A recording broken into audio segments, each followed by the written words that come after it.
Hello friends, a very good afternoon to all of you. So we are in the special course Advances in Remote Sensing Techniques for Geological Applications, and we are on the second day. Today we will discuss on overview and recent advances in remote sensing techniques for geological applications. Myself, Dr. R.S. Chatterjee from Geosciences Department of Indian Institute of Remote Sensing, Dehradun. So I understand that most of you, I mean the course participants, are from geosciences and allied disciplines. But some of you are also from related disciplines and also from the non-geological background. So I will try to make this presentation so as this simple and as possible, but finally we'll be discussing on the advances in that remote sensing techniques. So we have to go what are the advances happened in the recent past and what are the different overall applications in the area of geosciences. So to begin with, geology means geo plus logy, and logy, the meaning is science. So geoscience or earth science, it deals with the science of lithology, means rock types in the solid earth, geomorphology or shape of the earth's surface, and geological structures. I mean this is not the civil or engineering structures, but the deformational structures of the earth crust or tectonics. And a variety of physical, chemical and tectonic processes are responsible for molding the shape of the earth. So the earth has a layered structure, as we have put this illustration on the right. It has a layered structure and it is made up of broadly 3 layers. So the outer layer is the crust, then there is mantle and core. The outermost part of the earth is known as the lithosphere, and it is made of the solid crust and a small portion of the upper mantle. And this lithosphere is not continuous over the earth surface. So lithosphere is broken into pieces, and some pieces are very large and some pieces are small.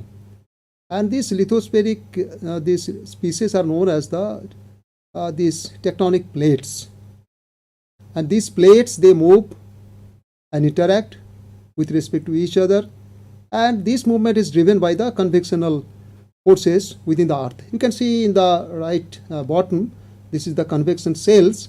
Now how the different kinds of movements are happening, the lithospheric plates, somewhere this is diverging, okay, and somewhere it is converging.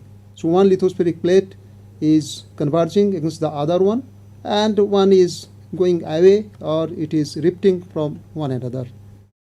Now see all these movements, all this restlessness of the earth or the dynamics of the earth interior, it is very nicely explained by the plate tectonics theory. So see, in plate tectonics, we know there are 7 major tectonic plates and there are many minor lithospheric plates. For example, the major lithospheric plates like this Indo-Australian plate, that is this lithospheric plate we belong to.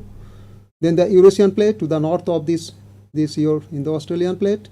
Then there is the African plate, then North American plate, and the South American plate. And then there is a Pacific plate and this Antarctic plate. Now these geographic locations of the earthquakes, you see we have put in this illustration. These earthquake epicenters are put.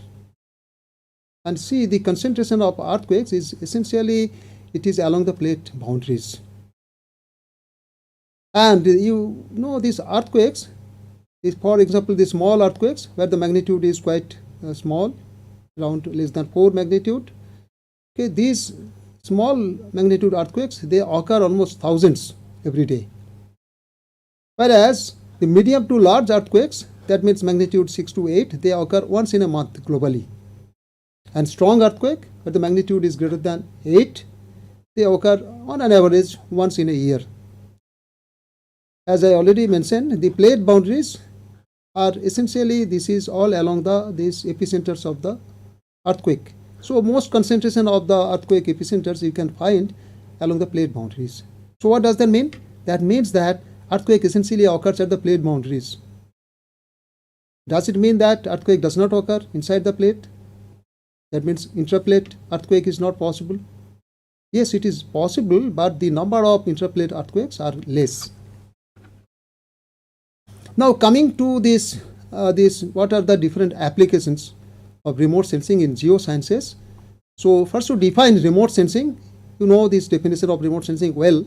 So it is the science of sensing Earth and nowadays planetary objects as well. So this sensing Earth and planetary objects from a remote distance, but how?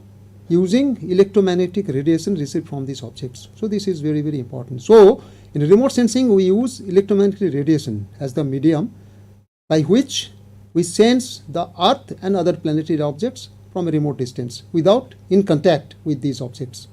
And what are the applications of remote sensing in geosciences? Three basic applications, what I have put in blue colors, you can see. One is geomorphological mapping, that is the shape of the Earth's surface in terms of the elevation, and there are your slope and ruggedness, isn't it? And then this lithology, that is the rock types, and then geological structures or tectonic structures. But more focused applications are below. You see here the mineral and hydrocarbon exploration, groundwater targeting and groundwater related applications, then construction material exploration, engineering geological investigations, environmental impact assessment or EIA, and geological hazards mapping and monitoring. There are many more applications. Now to begin with, and from any remote sensing this image, for example, here we have not shown the satellite image, it is an aerial photograph. So here how these different rock types we can identify, maybe very broadly. For example, in this particular illustration we have all three broad rock types like sedimentary rocks, igneous rocks and metamorphic rocks. All three types of rocks are available in the same area. All the three types of rocks are here. But how? From remote sensing image, this is one image of these aerial sensors or aerial platforms. So how these three broad rock types you can identify, how you can discriminate. See, there are some certain characteristics by which we identify, these unique properties are there with which we can identify that it is a particular rock type. See here, sedimentary rocks, they are soft, they are bedded, they are easily erosible, so they are very much vulnerable to dissections. Their surface is smooth, their texture is fine, and their differential resistance to weathering and erosion, it gives this ridge valley topography. Now you see the upper part. Can you link with this? See, it is bedded, so there is a layered structure you can see here very nicely, and because it is very soft, so its surface is very smooth, and at the same time there are a lot of stream dissections are possible because material is soft, and you see a lot of streams are here, and because it is a layered rocks, isn't it? There are bedded rocks. Some beds are hard and some beds are soft, so that is why you are getting some kind of ridges, and there are some valleys also you can see. So this is a sedimentary rocks. You can very nicely, you can correspond with this description. Now igneous rocks, they are homogeneous, they are massive because they are crystalline rocks, and these minerals are interlocked. So they are very hard and compact, and they are resistant, and there is no bedding. And because of that, their texture is very coarse. Surface is not smooth, surface is coarse, and their joint patterns are very, very characteristics. Now you see in the middle part, the area is this homogeneous and massive, but if we see the surface, what is the surface texture? It is very coarse, isn't it? So from that you can very clearly identify. So this is the middle part is basically is a igneous rock. Now what kind of igneous rock? That is the second part.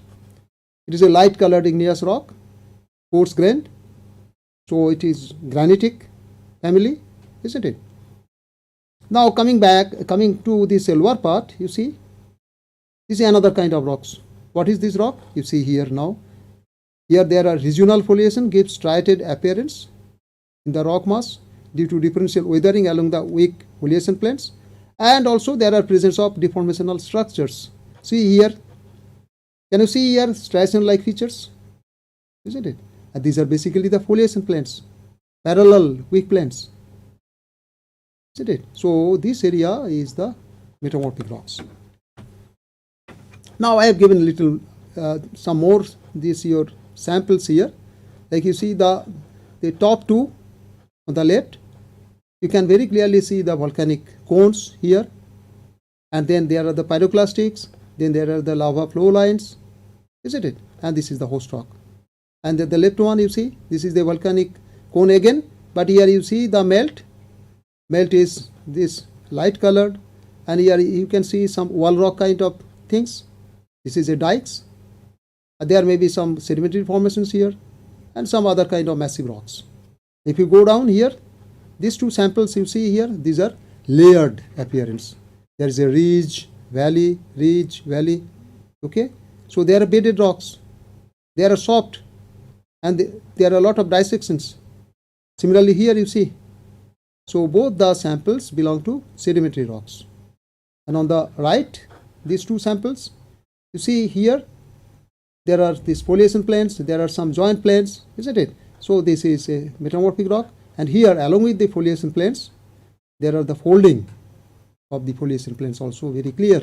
So this is a metamorphic rock which is metamorphosed due to higher pressure and temperature, and also it is deformed to folding. Okay. Now see, remote sensing is very important for mapping geological structures. Why it is so important? Because remote sensing has the unique property that it can look this synoptic view of the geological structures. Geological structures are regional in nature, isn't it? So remote sensing can show you the synoptic view of the outcrop pattern of the exposed geological structures like regional folds which is exposed, isn't it? Similarly, there are other geological structures like faults, like lineaments, unconformities, that also can be nicely mapped by remote sensing techniques. Why? Because you can observe the features in totality if the structure is exposed to the surface. But there may be certain structures are maybe buried, like buried folds. But for such structures, there may be signatures of topographic relief, or there are drainage anomalies can help us to identify that there are some geological structures underneath. Similarly, for faults, you see here, the faults is very clearly you can identify because the offset is very clear. Here you see also the river looks, this goes straight, there is the anomaly here, and you see this is the rock formation which is a shivalik formation, is shifted, and this is the Jamuna river, Jamuna tear fault. Okay. And similarly, this is another sample in the northeastern part of India. You see there are faults, there are fractures, and there are joints. How we can identify? Because of this linear, these features, linear depression. Isn't it? And these faults with some displacement of the rock, these your layers. And in case of fractures, there is no displacement, and joints, they are the regular systematic pattern. So from that we can identify that. Now, it is also very useful for geomorphology. Why? Because this remote sensing image, it gives you this synoptic view of the geomorphological feature, and also it gives the topographic elevation from the remote sensing these products. And what geomorphology means? It describes the shape of the Earth's surface as a function of topographic elevation, slope, and surface ruggedness. And it deals with the physical processes and the materials involved in shaping the Earth surface. While we study geomorphology, we use the landform as the basic unit of geomorphological study. Now we need to understand what is a landform. Landform is a feature which has certain characteristics. It has unique property of unique topography, and it has a range of material composition and the structure or geometrical shape. Okay? And it is a multivariate feature. Now, as I already mentioned, that remote sensing has your capability to show you this landform in totality. So we can see very clearly that geomorphology on the remote sensing image products. Like here you see, basically here all the what you see at the surface, these are all settlements, houses. But actually, what is the landform here? The landform is a alluvial fan. And this is basically, this city is the Panchkula city near Chandigarh. And this is the Ghaggar river, and this is basically the Ghaggar river fan. So as in the remote sensing image, we can see it very clearly, we can interpret this is your alluvial fan. But if you go to that area and if you visit that, you won't be able to make out that it is a alluvial fan. Now you see in a remote sensing image how the things are so clear. You see, this is the active floodplain, isn't it? And what these horseshoe-shaped features? These are the oxbow lakes. Then you see the natural levees. Then you see the sandbars. This is the alluvial plain, isn't it? This is the older floodplain. And here you see the structural hills and valleys. All the geomorphological features are very clear, isn't it? This is the extended view of this part, and where the alluvial plain and the floodplain you can differentiate well. This is the alluvial plain area, and this is the floodplain area. And these are the natural levees, and essentially these are not the present natural levee, but these are the earlier days natural levees or paleo natural levees. Now coming to this another part of the electromagnetic spectrum other than the optical region. You know, optical region is in the range of 0.4 micrometer to 3 micrometer. And in the optical region, the laws of optics, that is the laws of reflection, refraction, they are hold true. Essentially, laws of reflection is very, very important in remote sensing, isn't it? Now, in case of thermal remote sensing, here the spectral region is beyond 3 micrometer. Up to 3 is optical region, and beyond 3 to 35 micrometer is popularly known as the thermal infrared region. And you see in this, if you see this atmospheric transmittance, in the illustration you see that from 3 to this range, micrometer range, so these are the areas where the atmosphere is not transparent. From 5 to 8 it is not transparent, but it is only transparent 3 to 5, that too in and around 4 micrometer. Again, if you see, it is 8 to 14 micrometer, it is transparent, but again there is problem here around 9 to 10 micrometer. Isn't it? So this 8 to 14 micrometer, this particular spectral band is widely used for terrestrial thermal remote sensing. But you can also use 3 to 5 micrometer, as well as there is a small atmospheric window is around 7 to 25 micrometer. Okay, so this can also be used, but here the emission is much less, and here emission takes place mostly from the low temperature objects, whereas 8 to 14 is very good for the terrestrial thermal sensing. Why? Because the ambient temperature of the earth is 25 degrees Celsius. The maximum radiation takes place from the earth, okay, at 10 micrometer, because the temperature at 25 degrees Celsius, maximum radiation peak is in and around 10 micrometer. Okay. So in 3 to 5 micrometer range, you can sense the thermal objects. Those are essentially high temperature objects. Okay.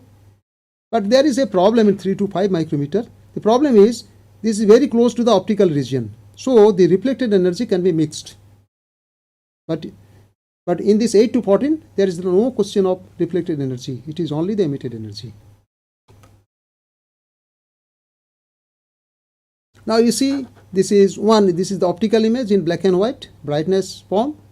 This is basically Landsat TM, false color composite 754. I have put it in brightness mode.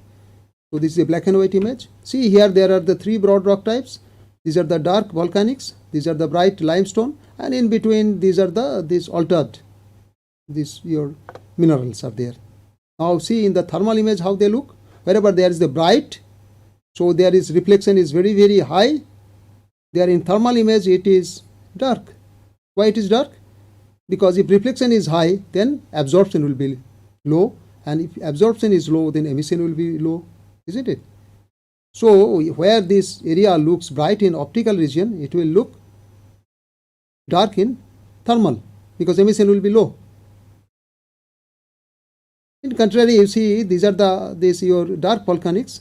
The dark volcanics areas will look very bright, isn't it?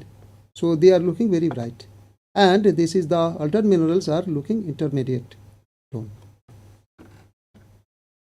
Now this region of the electromagnetic spectrum is the microwave region, and you know microwave region is basically, it starts from 1 millimeter and to 1 meter wavelength. So 1 millimeter to 1 meter wavelength is the microwave region. But in the microwave region there is the passive, there is the active, there are different groups of microwave remote sensing. Here what we are interested in, what we have shown here, this is basically radar remote sensing. The radar is an active microwave instrument. And here this energy is transmitted.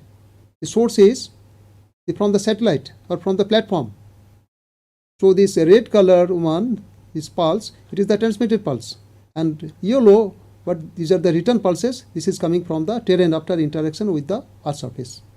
Now there are certain advantages in radar remote sensing because it is side looking. It is not looking towards nadir. It is not vertically down, but it is side looking at some angle of nadir, isn't it? So because of that, it is sensitive to surface geometry. And when it is sensitive to surface geometry, it provides highlighted information on geomorphology and also geological structures. Those are expressed through topographic breaks. Like lineaments are basically the linear depressed feature, isn't it? A fold will appear as a either topographic high or topographic low. So those features will be highlighted in the radar image. Similarly, geomorphology is nothing but the shape of the earth in terms of elevation change, in terms of the slope, in terms of ruggedness, rate of change of slope, or the shape of slope, isn't it? Then it is also sensitive to surface roughness because it is a coherent signal, coherent remote sensing. So in case of non-vegetated terrain, it provides information of the lithology in respect to their surface roughness, depending on their grain size, depending on the fracturing pattern. So different rocks in terms of the surface roughness properties can be discriminated. The rock which has high surface roughness will scatter more towards the radar, so it will look more bright. This another advantage in radar remote sensing is that it is very, very sensitive to the electrical properties, rather the dielectric properties. And dielectric properties means what is the moisture content in the material. So it provides information about the material which has high moisture content. And what materials have high moisture content? Unconsolidated materials like alluvium, like soil, like alternate minerals, like gossans, isn't it? Hydrated minerals, clay minerals, isn't it? So those kind of materials will have high moisture content, so they look bright in radar image. And the fourth criteria, and it is very, very important, that radar, because of its longer wavelength, it can penetrate through vegetation and it can penetrate through ground. So in a vegetation covered terrain, for example in a forest area, if you have the proper wavelength radar image, so it can penetrate through forest and you can get the image of the earth surface, image of the terrain. Also because it can penetrate through ground, so there are certain geological structures like active faults in alluvium, in alluvial terrain. Some of the active faults, those are at the surface, it is completely obscured. But if you see in a radar image, these subsurface signatures of an active fault can be seen. Similarly, paleo, buried channel, river which is buried, which was previously flowing, but now it is buried. Now paleo, it becomes a paleo channel like the river Saraswati, isn't it? So those kind of features can be mapped very nicely, particularly in the arid region, where the radar pulse can penetrate more. Similarly, it can also identify some civil structures like water or oil pipelines, sewerage lines, like this. You see here there are samples I have given. This is the area of this your Dehradun area, and this is where I am putting the mouse. It is the Dehradun city. Here the Himalayan range, and it is the Doon Valley, and here the Shivalik. See how the microtopography is so highlighted. See, this is the second sample, the middle, this is the Shillong Plateau. So plateau top is flat, whereas the plateau fringe or the slope is very steep. So one side looks very bright, another side there is shadows. And what is the vegetation cover, what is the material at the surface, what is the slope, all those things you can interpret well in radar image. And see the micro topographical variation. Like here you see there is the the sample of the Jharia coalfield, Dhanbad area. This the coalfield appears so bright. Why? Because it is very rugged, because of the open cast, this your scars, open cast mines. And there are some these curvilinear features you can identify. These are some of the geological features like folds. It's a bending folds of sandstone bands. Okay, some these folds, then faults, then you can identify from the radar image much better than the optical image. See the comparison. This is an optical image in brightness form, and the same area you see in a radar image, NVSAT C-band, and this is radarsat fine resolution image. So here the microtopographical variations is so prominent. So drainage is so much highlighted, isn't it? See here the microtopography of a residual hill, isn't it? But there are certain problems. Here you see there are some noise. This your speckle noise, the salt and pepper effect is very prominent in this particular sample. The dark and white, this kind of appearance. But here you see this is the tone is very smooth. There is no question of dark and white, it's very less. So here there is no speckle noise, but here is the speckle noise, granularity effect, salt and pepper effect, isn't it? And moreover in the Himalayan area, which is topographically is very rugged, you see this upright topography you can see here. Whereas here, the topography is distorted in on the image, okay, because it is side looking. Now coming to some of the major applications in geosciences, the first, this very important is the groundwater prospecting or groundwater targeting, because groundwater is very important for a number of these your areas like drinking water, like domestic water requirement, like agriculture, irrigation purposes, for industry. So in many cases groundwater we need. So first thing is groundwater targeting, then recharge estimation, numerical groundwater flow models, quality assessment.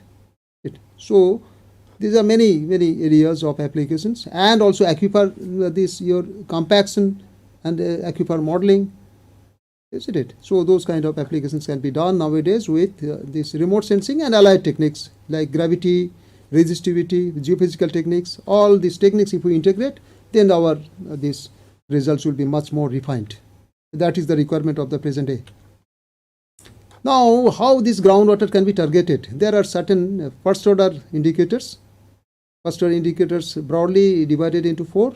First is features associated with recharge zones like rivers, canals, lakes, ponds, where from this water is available in a large area, and this water can be used for recharging the neighboring region. And if it is recharged, then groundwater will be available more. Again, the second one is the feature associated with discharge zones. So if you can identify there are some springs are there where from this groundwater is coming out, so you can say that groundwater is available, isn't it? So springs like your there are some your effluent streams, isn't it? Some base flows. So these are the some of the features, the discharge zones. Then the soil moisture and vegetation. So depending on this criteria, you can identify whether groundwater availability is good or groundwater availability is not good. And there are a set of second order or indirect indicators like topography or topographic slope, then the type of rocks, hydrogeological properties, regional geological structures, then these fractures or joints, that means lineaments, particularly in the hard rock areas, then your weathering depth in hard rock areas, like in case of this your pediment and buried pediment region, isn't it? Drainage density, special geomorphological features like sinkholes, alluvial fans, dikes. So those are the things are very important. Buried channels, isn't it? So this kind of this criteria, if you interpret and integrate, then you can this identify the potentially which area is more prospective in terms of groundwater availability. So these are the indirect indicators. So first let us discuss about the direct indicators. Like this is the area you see. This upper part, this is the Shivalik Hills, isn't it? This is Shivalik Hills, this is the Yamuna River, and this is the Tier Fault. Now, very near to the Shivalik Hills, this is the Bhavar zone, Piedmont zone. And then comes the Piedmont alluvial plain, and after that alluvial plain. Now you see in the Piedmont area, here the soil moisture is very low. That is why this on the image, the pixels look white, very bright. And this is standard FCC, standard false color composite. So you see here the pixels are not red. In standard FCC, if it looks red, that means it is high vegetation content. Why? Because in case of standard false color composite, we assign red color to the vegetation reflectance. So here vegetation is less, soil moisture is less, and you see the river beds, all the small rivers or big rivers, there is no water at the surface. So there is no water at the surface means water is percolating down. So groundwater availability near the surface is very, very less. But if you go down, for example, this area, vegetation density is high because its redness is more. The soil moisture is high because blueness is more. And you see suddenly water appears on the river. That means this base flow is emerging out, isn't it? So from here onwards, there are groundwater availability is quite high. Similarly, this region, groundwater availability is much higher than the upper region. So based on the direct signatures, you can interpret that. I have told you these 4 sets of direct signatures, like the features associated with recharge, features associated with discharge, soil moisture and vegetation. Now, nowadays, not just remote sensing images, remote sensing and this advanced data analysis and this other kind of remote sensing products other than your optical plus microwave and even thermal. So all these image products we interpret, but in addition to the remote sensing images, geophysical investigation is very, very important. Like your ground-based geophysical investigation, like your resistivity survey and the resistivity imaging, like your electrical resistivity tomography or ERT. It can be 2-dimension, it can be 3-dimension. This is a 2D profile you can see, and where you can see this is a low resistivity zones. That suggests that this zone there is a lot of water is available. And here also you can see the same thing, resistivity is very low, isn't it? So if you integrate this kind of information along with remote sensing images, then your inference, this control or our this level of this confidence is it becomes much higher, because we can see subsurface also, not only the surface but subsurface also, isn't it? Now from satellite based this geophysical observations like satellite gravity or spaceborne gravity information, you know there are the satellites known as the GIS satellite, which can give you the terrestrial water storage, okay, that is the water storage on the earth surface from the satellite gravity information. There is a twin satellite, GRACE and GRACE-FO, that gives you the gravity information from which this you can interpret that there is terrestrial water storage change has happened or not. Terrestrial water storage has increased or terrestrial water storage is decreased. So if you can subtract the other components of terrestrial water storage like surface water storage change and the soil moisture change, if you subtract these two superficial components, then what remains in the terrestrial water storage is the groundwater storage. So you can tell what is the groundwater storage in this area based on this gravity change. So here this is the first study where it was shown that in the northwestern part of India, like in the Haryana, Punjab, in Rajasthan and this western UP, there are the groundwater depletion is very, very strong, and this is the very hot spot of groundwater depletion. Similar studies happened in 2014, 15, 2000 and later on as well. But here this study with some more corrections, and that shows that groundwater storage change is very much, and the extent of groundwater storage change is much more precise, okay, even up to 8 this your millimeter, 8 centimeter, okay, 8 centimeter of groundwater this your water column thickness change in a year. You see here we have studied this, but here we have more in situ data. We have the geological data, we have the geomorphological data, we have the groundwater level data in situ, groundwater level data, and all other hydrometeorological data that they have also used internationally.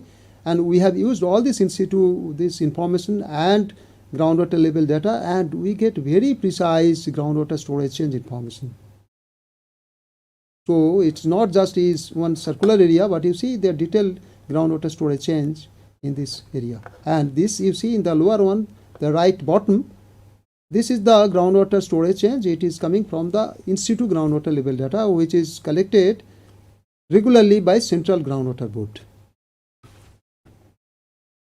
Now there are advanced techniques like interferometric SAR or radar interferometry. From this radar interferometry, you can also evaluate that how much this groundwater bearing horizon, which is known as the aquifer, compaction has taken place due to groundwater depletion, due to pumping of groundwater. Like in the case of Mohali Chandigarh area, see, this is the actual scenario of groundwater level. How much groundwater level has been declined over the years. So these are the area like your Mohali, like your Kharar or Kurali, isn't it? And this is the Ambala city, Ambala Cant. So these are the areas where the groundwater depletion is very, very high. Now we have studied from interferometric SAR and we observe that these are the areas where because of the groundwater depletion or groundwater pumping, the aquifer becomes void and it got compacted, and because of that the land surface subsided. So land subsidence happened. So this aquifer compaction can be estimated this indirectly from the satellite images and special kind of satellite images like radar images or synthetic version radar images by the techniques is interferometric radar processing. Now this is from advanced difference interferometric SAR technique or advanced radar interferometry technique. You can see this is the area which is subsided in Mohali, in also Chandigarh. This subsidence is much less. This is the Kharar area, this is the Ambala city, and you see what is the subsidence time history, time series, this history of this your land subsidence or aquifer compaction. The maximum we have observed even around 10 to 12 centimeter per year, that too in Mohali area, and many other areas we have studied, Mohali, Chandigarh, this Kharar. So this deformation rate are little different from each other, and because of this aquifer compaction and land subsidence, there may be damages to the surface structures like houses, buildings, infrastructures. But here more damage took place in the case of masonry, these structures, masonry houses and buildings. In RCC structures the impact is much less, and the impact like in the form of vertical cracks, in the form of horizontal cracks, in the form of diagonal cracks we have observed. Now coming to other applications like your mineral exploration, like base metal exploration, then is one of the important area where the minerals are occurring this in subsurface. That is here the predictive modeling is required. So different kind of information like remote sensing based information, geophysical information, then your thermal remote sensing, then gravity. So all this information if you combine together, then you can interpret, you can infer that this whether the mineral deposits has contained enough mineral there underneath. Similarly, if you use the geographic information system, you can develop mineral resources information system that we have produced, prototype. But most important in mineral exploration, surface mineral deposits is easier targets to explore. For example, the bauxites like these phosphates like asbestos, those are occurring at the surface. And by the technique like hyperspectral remote sensing, where your spectral bands are narrow, there the absorption, your peaks can be very nicely addressed, and you can identify the minerals at the surface. So by these hyperspectral or spectrometric analysis techniques, we can do that. And here you see in case of multispectral bands, this is not, it is little difficult. See, these are the spectral bands like in visible near infrared in 0.4 to 0.7 and 0.7 to 1.5 micrometer. These are important for ferric and ferrous iron, 0.4 to 0.7, manganese, copper, nickel, okay, and 0.7 to 1.5 micrometer. Now shortwave infrared band like 1.5 to 1.8 and 2.0 to 2.4 micrometer, here the hydroxyl ions and carbonate minerals are important. They have the absorption peaks in this region. Then if you go to this thermal region, 3 to 5 and 8 to 14 micrometer, here the silicates and carbonates can be identified in this region because they have the prominent absorption peaks in this particular spectral region. See, this is the difference between multispectral and hyperspectral. In multispectral, the bandwidth is very, very large. So the finer absorption peaks, this could not be detected. You get this kind of spectral profile. But in case of hyperspectral, this remote sensing, where the number of bands are more than 200, and the spectral bandwidth is only 10 nanometer. See, 10 to 15 nanometer. So here you see these narrow spectral bands can be identified. A narrow spectral band is the indicative of a particular mineral. So a particular mineral can be identified from this hyperspectral remote sensing. But not only this spectral information, but in some minerals like hydrothermally, this is controlled mineral deposits or hydrothermal mineral deposits, okay, where the structural control is very, very important. So in such cases, the identification of the lineaments and other geological structures like shear zones, faults are very, very important. And where you can identify better? In microwave radar remote sensing. In radar remote sensing, you see these structural details are much more prominent. So here all these geological structures we have identified well, including the shear zone here. Okay. Now if we combine with the spectral information, so optical multispectral image and this your microwave image, if you merge together, then this information content becomes more than double. So here where the mineral accumulation is more this important, that you can identify very well, because you have the spectral information about the mineral and also you have the structural information. For example, these are some of the areas where there is control by faults and lineaments, as well as the spectral information is also very, very indicative of the mineral accumulation, will help us to interpret. So some of these your important areas where mineral exploration can be targeted. Now coming to the petroleum exploration, petroleum or hydrocarbon exploration. Okay, so in case of petroleum exploration, there are certain things you can identify or certain things you can obtain from remote sensing images. First thing is sedimentary basin boundary identification. Very clearly you can identify the boundary of the sedimentary basins. Broad rock types you can identify. Geomorphology and terrain analysis you can do. Geological structures or tectonic features you can identify, and most importantly, characteristic spectral absorption properties of hydrocarbons. And derived product is the hydrocarbon index. Hydrocarbon index tells you whether a particular material where the hydrocarbon this availability is higher than normal or not. I will discuss on that. Now you see here from the geomorphology, you can see this drainage shows very strong anomaly, and from this anomaly we can interpret that there is a subsurface geological structure, a folded structure is there under the surface. So buried fold we can interpret from this. Okay, and this is something like this. Now if you go for this geophysical investigation like seismic survey, you see this is the picture. We can interpret the seismic profile, and you see these are the faults where the discontinuity in the seismic timelines, and these yellow lines represent the top of the producing zones. Again, if it use this spaceborne gravity information, satellite gravity information, so for such areas, you see the gravity means if the gravity is high, means that means the material in this area is denser, and gravity is low means material is lighter. Now you see oil is even lighter than water. So if there is an extensive oil field like we have seen here, no, if there is an extensive oil field, then what will be the gravity there? Gravity is low. So in this picture, in the gravity picture, you see the gravity is very, very low in this area, and this is the Bombay High, the oil fields you can see. Okay. So this is some of the important areas. In fact, it is your Silchar area. I'm sorry. Okay. So here you see this the low gravity zone is indicative of your petroleum extensive oil fields. Okay. Now you see this spectral analysis of rocks and soils are very, very important for hydrocarbon exploration. In fact, hydrocarbons have the characteristic absorption peaks in 3.57 micrometer to 3.03 micrometer.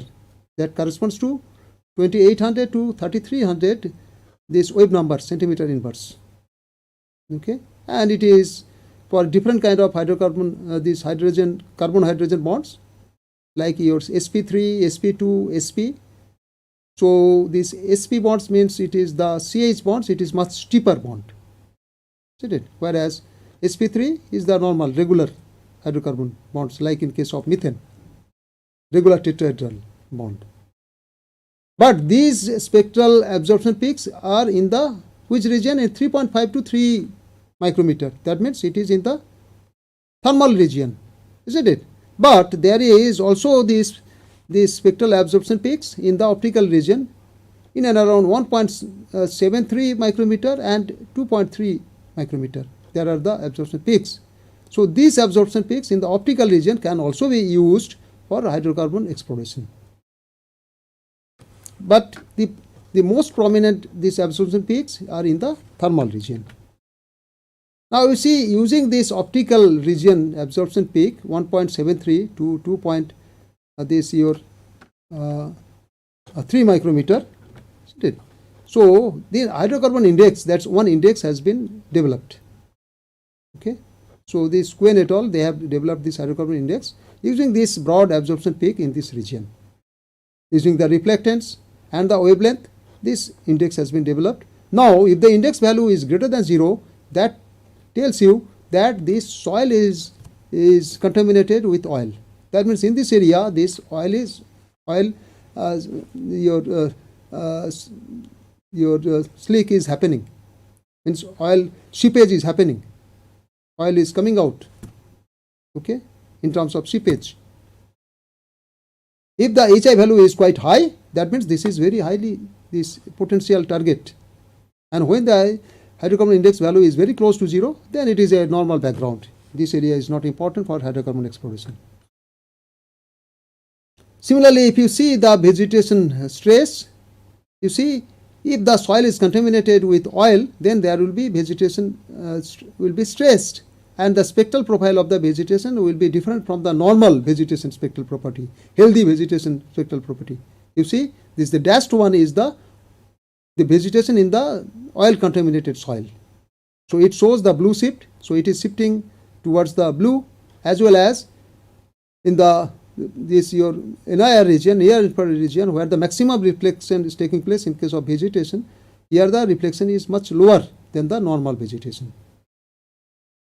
Again, if you can target this your oil seepage, it can be this your micro seepage or mini seepage, or this your this macro seepage like this. So this oil seepage, if you can target from this this hyperspectral imaging, then also we can identify that there is the area is potentially good for hydrocarbon exploration.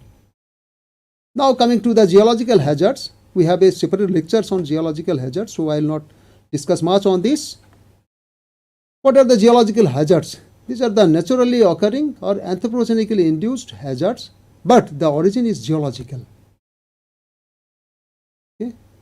Now see, these potentially damaging natural hazards can be geological, hydrometeorological like flood, and environmental or climate related hazards like your forest fire, or climate related hazards like your drought, something like this.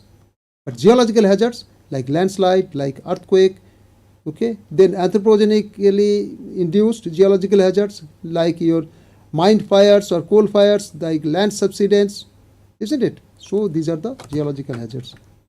Now you see here I am showing you this is the how the landslides can be identified on remote sensing images. That is from the scar, identification of the scar. Other areas there are vegetation, but where landslide happened, that the vegetation, it lacks vegetation. And there are some advanced techniques that can be used for this detection of the scar by image segmentation, by change detection. But previously what we used to do? By simply visual interpretation, isn't it? So here you see how on the satellite image how a landslide looks, and on the ground how it looks. See, this is how this landslide looks, and this is the rockfall due to the Chamoli earthquake, how it looks. See here it looks like a spoon, no? This is a rotational landslide, okay? And on the image you see this kind of signatures. Now there are different characteristics or identification of the landslides. For active landslide, identification of the scar by visual interpretation, image segmentation, multi-temporal change detection. Now, if it is an old or dormant landslide, then you have to look into the break-in slope, accumulation of thick soil below the rocky hill slope, and differences in pattern and density of vegetation. Now, for potential landslide, there are a number of factors you need to study and you need to integrate them, like the topographic slope. Then there are how much is the pore water pressure, how much is the seepage is taking place, what is the drainage concentration, what is the landmass undercut by stream and waves, then what is the geological structure, particularly the lineament density, okay, and then the active landslides in and around this area, and the old landslides. See, this is one of the area like Uttarkasi area in the Garhwal Himalaya of Uttarakhand. See, before 2000 or 2001 there was no landslide in this area, but in 2001 there is a broad Varunavat landslide happened. Again in around 2013 there landslide happened, and we did this. It is a 1:50,000 scale, and when this landslide happened in 2001, then again we have studied it and we have prepared from the aerial photographs where the image resolution was less than a meter and very high resolution this year hazard zonation we did.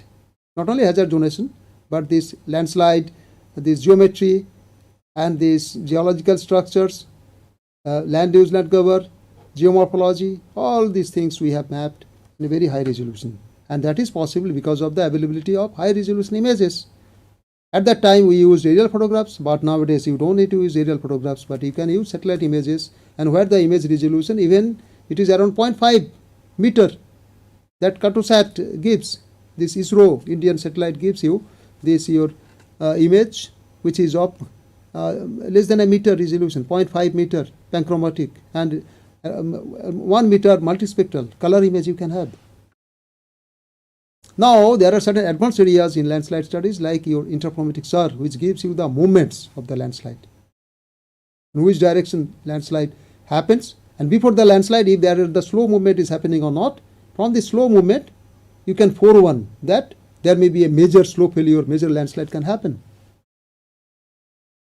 Now along with this geophysical investigation and difference in interferometric SAR, they have the movements and the slip surface. If we can integrate information together, where is the slip surface, how much is the material thickness, how much is this area is moving slowly before the landslide. So geotechnical properties, slip surface and the slow movements, if we integrate all together, we can have an early warning system.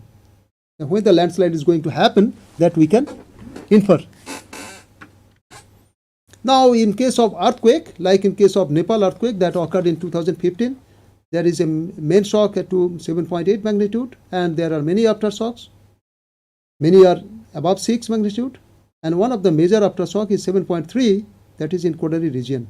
And this, because of this earthquake, a lot of damage, lot of casualty happened. You know, more than 9,000 people died. And why this damage? Why this? Because of the earthquake, lot of movements happened. Land surface shook a lot. Ground accelerated. Okay, and there is a peak ground acceleration was very high. Some area was uplifted, some area was subsided. But if you can map this, which area is subsided, which area is uplifted, how much is the extent of uplift or subsidence, then we can identify what is the potential area of impact. That is what we have done using interferometric SAR. You see, this is the area which has uplifted. How much, 1.65 meter. And this is the area which is subsided, 0.6 meter subsided in this area. In between there is the MCT, main central thrust.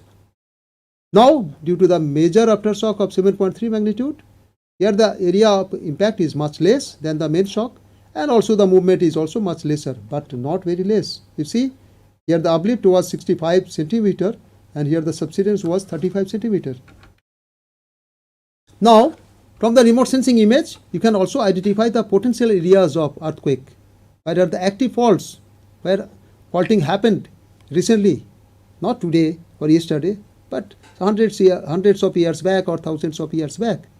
So those kind of these areas we can identify. Active faults from the topographic relief variation, from the topographic break in the alluvial region, from the high resolution image, from the topographic elevation information, we can identify from the surface, followed by ground penetrating radar, resistivity, this your magnetic resonance data analysis. We can identify these, we can confirm the presence of this fault, these subsurface signatures. So based on the subsurface signatures that we get from these GPR, ERT and magnetic resonance, we can confirm that. This is how we do it. See, this is the signature on the surface and this is the subsurface signature on the ground penetrating radar profile, GPR profile. And here you see in ERT, you can also see there are some discontinuity. That is the resistivity tomography. Now this planetary journey also we have started from 2008. ISRO started this planetary remote sensing. Okay, before that we used to do using foreign data, but from 2008 we have our own mission. First is Chandrayaan-1 mission that launched in 22 October 2008, and this is the moment when our planetary journey begins. You see, there are some of the information we can extract from these planetary missions, like Chandrayaan-1 hyperspectral mission, like MQ. Similarly, from Chandrayaan-2 IIRS, our own sensor, we can have the hyperspectral images, and from these hyperspectral images we can identify the minerals. What is the mineral concentration in the crater? What is the concentration variation in the crater center to the background? For example, in the crater is dominated by low calcium pyroxene minerals. Okay, what does that mean? This is noritic compositions. Okay, lower crust, upper mantle origin, isn't it? But if you go this away from this your crater, so then this concentration or this peak you see, this is at the center. This is the absorption peak, very strong. But if you go a little beyond here, you see this is much less. But when you go to here, much away from this crater, okay, this spectral curve, you see there is no absorption peak, characteristics of the low calcium pyroxene. This is how the composition of this planetary surface can be interpreted. Similarly, here you see we can infer about the iron oxide percentage, we can infer about the TiO2 percentage, and if you see both percentage is high, that means the ilmenite percentage is high. Ilmenite is a mineral made of iron and titanium. So iron, titanium oxide, and ilmenite is very, very important, isn't it, in terms of planetary this remote sensing.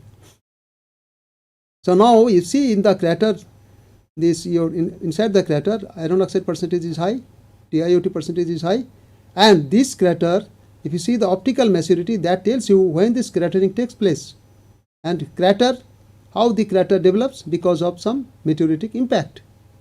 When this impact took place and because of that crater formed, that also we can infer from this index, optical maturity index. Okay, so here you see optical maturity, here index is high, that means this crater is very, very fresh, very new. Okay, so very new crater, and the crater is very deep.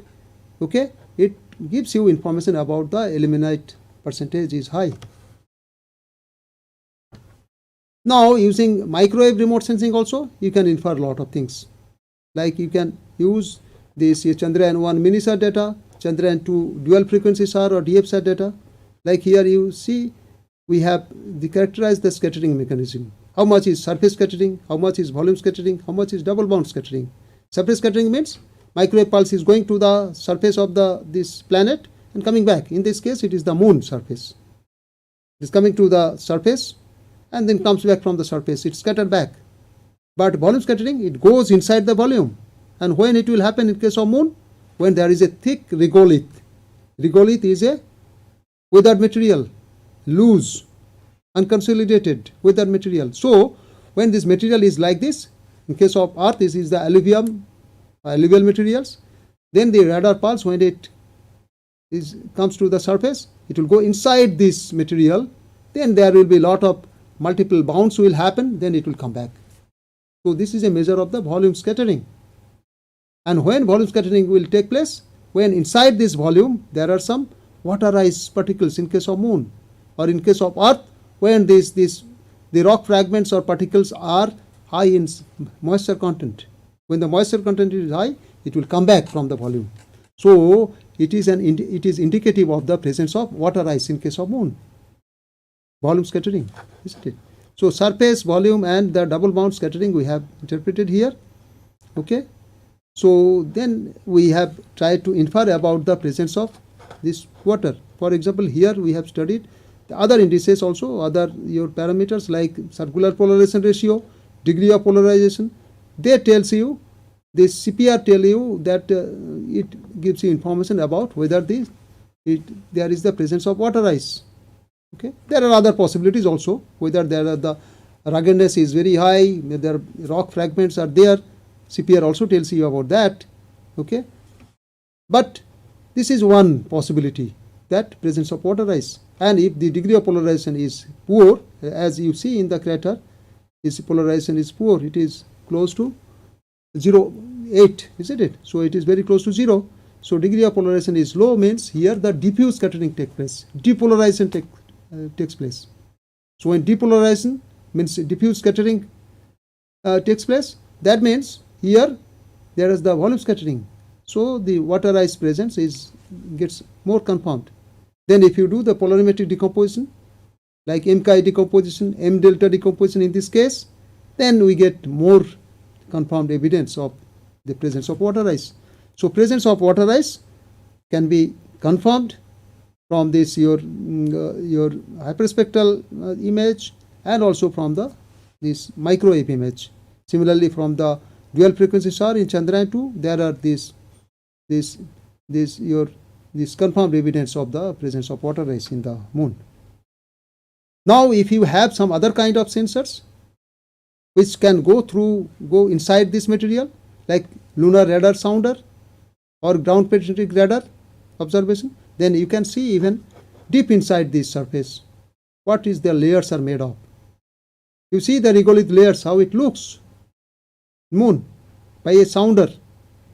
These are the layers, and there are some shift also at some places, isn't it? So those things we can interpret.